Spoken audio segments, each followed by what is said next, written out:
Naospital ang tatlong kabataan matapos humipak ng sigarilyong tinatawag na tuklaw. Nasa frontline na balitang yan si John Aroa. Nangingisay sa tabing kalsada ang tatlong kabataang yan sa barangay Mandaragat sa Puerto Princesa City, Palawan. Baka magsumbi na yan. Ang isa humahampas pa ang kamay at paa sa motor. Baka matay na yan.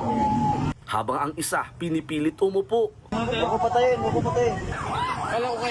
Pagdating ng rescuer, isa-isa silang sinakay sa ambulansya at dinala sa ospital. Base sa investigasyon, humipak lang sila ng sigarilyo at nagkaganyan na. Meron po silang hinit-hit na sigarilyo at after po na nilang mahit-hit ito ay nagkaroon na po sila ng hindi magandang pakiramdam.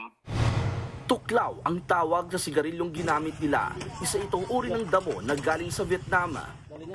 Nasa kustodiya na ng mga otoridad ang dalawang sangkot na minor de edad habang pinaghahanap pa ang kasamahan nilang pasimuno daw ng paghihipak ng tuklaw. Iniimbestigahan na yan.